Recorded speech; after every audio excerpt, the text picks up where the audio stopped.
একটু ভালো করে লক্ষ্য করুন, আপনার সমস্ত লেবু গাছে কিন্তু ধীরে ধীরে ফুল আসা শুরু হয়েছে। এখন থেকে আপনাকে সাবধানতা অবলম্বন করতে হবে প্রচণ্ডভাবে। তীক্ষ্ণ দৃষ্টিতে আপনার ছাদ বাগানে থাকা সমস্ত প্রকার লেবু গাছে কচি পাতা এবং আগন্তুক ফুলের পরিচর্যা আপনাকে কিন্তু জেনে রাখতে হবে। Hello friends, welcome to my channel. দেশ এবং দেশের বাইরে থেকে যারা আজকে আমার ভিডিওটি কন্টিনিউ করেছে, প্রত্যেককেই gardener tips with Kamal YouTube চ্যানেলে স্বাগতম। ছাদ বাগানে আজকের ভিডিওর আলোচনার বিষয়বস্তু হলো আগন্তুক লেবু গাছের কি পরিচর্যা করবেন। আপনি এতদিন লেবু ফুলের জন্য, লেবু গাছের কচি পাতার জন্য অপেক্ষা করেছিলেন, আর সেই সময় কিন্তু আসন্ন। এই সময় আসন্ন হবার সঙ্গে সঙ্গে আপনাকে কিন্তু অবশ্যই সাবধানতা অবলম্বন করতে হবে। তো আসুন আজকের ভিডিও থেকে জানিয়ে দেবো, বুঝিয়ে দেবো, দেখিয়ে দেবো কীভাবে সাবধানতা অবলম্বন করবেন, কী সাবধানতা অবলম্বন করবেন, তাই নিয়ে থাকছে আজকের বিস্তারিত আলোচনা। না স্কিপ করে কন্টিনিউ করুন।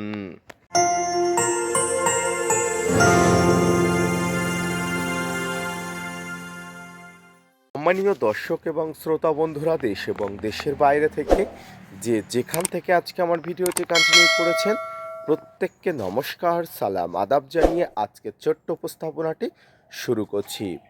ফেব্রুয়ারি মাসের শুরুর দিক থেকেই মোটামুটি লেবু গাছের ফুল আসা শুরু হয়, যদিও অনেক অ্যাডভান্স ভ্যারাইটিগুলো কিন্তু খুব দ্রুত ফুল আনে। এই মুহূর্তে ছাদ বাগানে যাদের লেবু গাছে এখনও ফুল আসেনি, কচি পাতা আসেনি, তারা চিন্তিত হচ্ছেন গাছে কচি পাতা কবে আসবে, আদেও ফুল আসবে কিনা। তাদেরকে বলি, আমার ছাদ বাগানের লেবু গাছগুলোকে আমি আপনাদের দেখাবো। এই মুহূর্তে লেবু গাছগুলোতে ফুল আসার কিন্তু একটা সিজন শুরু হয়ে গেছে এবং গাছগুলো সেটা কিন্তু কচি পাতার মারফতে জানান দিচ্ছে। তাই এই সময় থেকে গাছে কিন্তু স্পেশাল পরিচর্যা করতে হবে। আর এই পরিচর্যার মধ্যে অন্যতম পরিচর্যা হলো গাছের গোড়াতে জল মেনটেন কিন্তু আপনাকে আগের মতো আর কষ্ট দিলে হবে না। অর্থাৎ আপনি আগে যে বীভৎস জলকষ্ট দিয়েছেন, যাতে গাছের পাতা, ডাল হয়তো শুকিয়ে গিয়েছে, এখন কিন্তু এত জলকষ্ট দিলে কিন্তু চলবে না। একটা মিডিয়াম কোয়ালিটির জল আপনাকে পর্যালোচনা করে দিতে হবে। শুধুমাত্র এই জল দিলেই আপনাকে থেমে থাকলে হবে না। এই জলের সঙ্গে গাছের ফুল আসার সময় যে নিউট্রিশনগুলো দরকার হয়, যে শক্তিগুলো দরকার হয়, যেগুলো আমরা ছাদ বাগানের সাধারণত লেবু গাছের জন্য ব্যবহার করি, সেগুলোকেও ব্যবহার করতে হবে ধীরে ধীরে। তাই যে সমস্ত লেবু গাছগুলোতে অতিরিক্ত জলকষ্টের জন্য ড্রাইব্যাকজনিত সমস্যা দেখা গিয়েছিল, সেই সমস্ত লেবু গাছগুলোতেও আবার পুনরায় ফুল আসবে, তবে একটু সাবধানতা অবলম্বন করবেন। এই যে শুকনো ডালপালাগুলো প্রাথমিক অবস্থায় কেটে দেবেন, এরপরে যে কাঁচা ডালপালাগুলো আছে এগুলোতে ভালো মানের ফাঙ্গিসাইড লাগিয়ে গাছের গোড়াতে এবারে 1 থেকে 2 দিন বাদে বাদে নিয়মিত জল দিন। মনে রাখবেন, এখন থেকে কিন্তু ফুল আসার কাউন্টডাউন শুরু হয়ে গেছে। গাছের গোড়াতে গাছে যখন ফুল আসবে, তখন আপনাকে যে জলটা বা যে খাবারটা দেবেন, সেই খাবারের মধ্যে পটাশ এবং ফসফেটের ভাগ কিন্তু বেশি রাখবেন। মনে রাখবেন, এই সময় লেবু গাছে ফুল আসার পরবর্তীতে ফুল ঝরে পড়ার প্রবণতা কিন্তু অনেক বেশি হয়। তাই গাছে যদি ইমিউনিটি পাওয়ার থাকে, তাহলে কিন্তু ফুল ঝরবে না, এবং ফুল না ঝরলে আপনার ছাদ বাগানে প্রচুর পরিমাণ লেবু ফল হবে। এটা কিন্তু আপনাকে দেখিয়ে দেবে, এটা কিন্তু আপনি দেখতে পাবেন। তাই আগন্তুক লেবু গাছে যে সমস্ত গাছে ফুল আসছে, সেই সমস্ত গাছের গোড়াতে যে জল দেবেন, সেই জলের সঙ্গে পটাশের পরিমাণ দেবেন। গাছের গোড়াতে আপনারা দিতে চাইলে লাল পটাশ, গাছের পাতাতে দিতে চাইলে সাদা পটাশ, এগুলো কিন্তু স্প্রে করবেন। গাছের গোড়াতে কিন্তু লাল পটাশ 1 চামচ কিন্তু জলে গুলেও দিতে পারেন, অথবা কিন্তু টবের চারিদিকে, কন্টেনারের চারিদিকে আপনারা ছড়িয়ে দিতে পারেন। এবং গাছে যদি আমি পটাশ স্প্রে করতে চাই, 0050, যেটাকে ওয়াটার সলেবল বা সাদা পটাশ নামে আমরা জানি, এই ওয়াটার সলেবল বা সাদা পটাশ কিন্তু গাছে এখন স্প্রে করতেই হবে।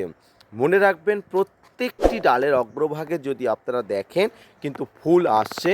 আর আগন্তুক ফুলে যাতে কোনো প্রকার ইমিউনিটি পাওয়ার কোনো প্রকার সমস্যা না হয় তার জন্য কিন্তু আপনাকে পটাশ অবধারিতভাবে দিতে হবে। দ্বিতীয় পর্যায়ে আপনাকে যেটা করতে হবে, একটা ভালো মানের ফাঙ্গিসাইড হালকা ডোজে ফুল আসা লেবু গাছগুলোর উপরে এখন থেকে স্প্রে করতে হবে। সাব ম্যানসার, Bavistin, Ridomil Gold, Blitox, Blue Copper, M45, Amistar Top এই ধরনের ফাঙ্গিসাইডগুলোর মধ্যে যে কোনো একটি ফাঙ্গিসাইড খুব অল্প ডোজ নিয়ে গাছগুলোকে জাস্ট একবার ভিজিয়ে দেবেন সমগ্র টপ টু বটম। এবং এই সময় কিন্তু গাছে নানা প্রকার পোকামাকড়ের আক্রমণ হবে, বিশেষ করে কচি পাতা আসলে। তাই পোকামাকড়ের আক্রমণ থেকে গাছকে বাঁচাতে অ্যাডভান্স কিন্তু আপনাকে একটা ভালো মানের কীটনাশক অল্প ডোজ দিয়েও কিন্তু স্প্রে করে রাখতে হবে। ইমিডাক্লোপিড এই ধরনের কীটনাশকগুলো আপনারা ছাদ বাগানের জন্য স্পেশালিস্ট হিসাবে ব্যবহার করতে পারেন। তাই ইমিডাক্লোপিড বা সাইপারমেট্রিন যে কোনো একটা কীটনাশক ডোজ খুবই কম দিয়ে অর্থাৎ লিমিটেশন রেখে আপনি এই ধরনের যে ফুল আসছে, কচি পাতা আসছে, এই ধরনের গাছে কিন্তু স্প্রে করে দেবেন। তাতে কিন্তু গাছের একটা সুরক্ষা বলয় তৈরি হবে। এই কীটনাশক ফাঙ্গিসাইড যাই বলুন না কেন আপনি খুব অল্প ডোজ দিয়ে সপ্তাহে একবার করে দিন, ফুল ফুটে যাবার আগ মুহূর্ত পর্যন্ত। ফুল ফুটে গেলে কোনোভাবেই কিন্তু আপনাকে এই কীটনাশক আর ফাঙ্গিসাইড দেওয়ার জন্য আমি গ্রান্টেড করব না, অর্থাৎ আমি ফুল ফুটে যাওয়ার পরে এগুলো দেওয়ার জন্য একদমই বলবো না। তাই ফুল ফুটে যাওয়ার আগেই আপনাকে কিন্তু ফাঙ্গিসাইড এবং কীটনাশক অবশ্যই দিতে হবে। এতে গাছের সুরক্ষা ব্যবস্থা, প্রতিরক্ষা ব্যবস্থা কিন্তু অত্যন্ত মজবুত থাকে। সুপ্রিয় দর্শক মণ্ডলী, এরপরে যে জিনিসটা আপনাকে করতেই হবে, যেটা না করলে হবেই না, সেটা হলো একটা মাইক্রোনিউট্রিয়েন্ট। সেটা যে কোনো মানের, যে কোনো দামের, যে কোনো নামের হতে পারে। এটি কিন্তু গাছে স্প্রে করে দিতে হবে। যারা ভারতীয় তারা অবশ্যই মোবোবিন বা বোরন যে কোনো একটি মাইক্রোনিউট্রিয়েন্ট আপনাকে প্রয়োগ করতে হবে। এই মাইক্রোনিউট্রিয়েন্ট প্রয়োগ করার কারণ কি? মাইক্রোনিউট্রিয়েন্ট প্রয়োগ করার একটাই কারণ যে আগন্তুক ফুলগুলো আসছে, এই ফুলগুলোর মধ্যে কোনো নিউট্রিশনের অভাবজনিত কারণে ফুলগুলো ঝরে পড়ে। তাই কোনো নিউট্রিশনের অভাব হতে দিলে চলবে না। তাই নিউট্রিশনের অভাব যাতে না হয় তার জন্য কিন্তু আপনারা বোরন বা মোবোবিন অ্যাজ ইউ উইশ আপনারা ব্যবহার করবেন, কোনো প্রকার কোনো চিন্তা ছাড়া। যারা ভারতীয় তারা মোবোবিন বা বোরন বা আরও অন্যান্য কিন্তু মাইক্রোনিউট্রিয়েন্ট ব্যবহার করতে পারেন। যারা বাংলাদেশি তারা ভালো মাইক্রোনিউট্রিয়েন্ট নিয়ে প্রতি লিটারে আপনারা মাত্র 1 থেকে 1.5 গ্রামের অধিক দেবেন না। আগন্তুক গাছে বেশি পরিমাণ কীটনাশক ফাঙ্গিসাইড দিলে প্রচুর পরিমাণ ক্ষতি হয় এবং মাইক্রোনিউট্রিয়েন্টেরও কিন্তু ব্যাড একটা রিপোর্ট পাওয়া যায়। তাই এগুলোতে বেশি কোনো কিছু দেব না। আপনারা যা দেবেন লিমিট থেকে একটু কম দেবেন। আর মনে রাখবেন গাছে ফুল আসা শুরু হওয়ার পর থেকে এইভাবে খটখটিয়ে কিন্তু জলকষ্ট দেওয়া চলবে না। জল কম দিতেই হবে সেটা মনে রাখবেন, কিন্তু একদম খটখটিয়ে গাছের গোড়াটা রাখবেন না যদি গাছের গোড়াতে গাছে ফুল দেখা যায়। মনে রাখবেন গাছে ফুলের আসার শুরু থেকেই জলের পরিমাণ ধীরে ধীরে বাড়াতে হবে, লিমিটেশনের মধ্যে রাখতে হবে। অতিরিক্তও দেওয়া যাবে না, আবার কমও দেওয়া যাবে না। এরপরে লেবু গাছের সবচেয়ে গুরুত্বপূর্ণ যে কাজটি আপনাকে করতে হবে সেটি হলো ফুল আসার জন্য বুস্টিং যেটা করার দরকার সেটা করতে হবে। আর সেটা হলো PGR spray. PGR plant growth regulator. ছাদ বাগানের গাছের ফুল আনাকে বুস্টিং করতে, ফুল আনাকে উদ্দীপন করতে আপনাকে ব্যবহার করতে হবে পিজিআর। পিজিআর ছাদ বাগানের যে কোনো মাত্রায় ব্যবহার করা যায়, তবে আমরা অতিরিক্ত মাত্রায় পিজিআর কিন্তু ব্যবহার করব না। যে কোনো পিজিআর লিমিট থেকে কম দিয়ে আমরা ব্যবহার করব সপ্তাহে একবার। বাজারে বিভিন্ন ধরনের পিজিআর বিভিন্ন নামে বিভিন্ন ধরনের পাওয়া যায়। আপনারা যে কোনো একটি পিজিআর এবং যার মধ্যে ট্রাইকন্টানাল থাকে না সেই ধরনের পিজিআর ব্যবহার করবেন। মিরাকুলান, প্লানোফিক্স, ফ্লোরা ইত্যাদি পিজিআরগুলো খুব ভালো কাজ করে। তাই আমি আপনাদের সাজেস্ট করব অবশ্যই ট্রাইকন্টানাল বাদ দিয়ে আপনারা অন্যান্য গ্রুপের যে পিজিআরগুলো আছে সেগুলো ব্যবহার করবেন।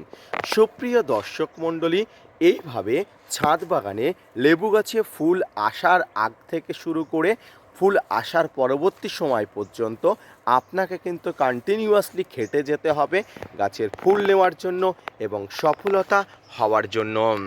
কিছু সামান্য পরিচর্যার মারফত জন্য আপনার ছাদ বাগানে যদি লেবু গাছে ফুল আনতে পারেন, এর থেকে শান্তির জিনিস, এর থেকে কিন্তু সুখের জিনিস আর কিছু হতে পারে না।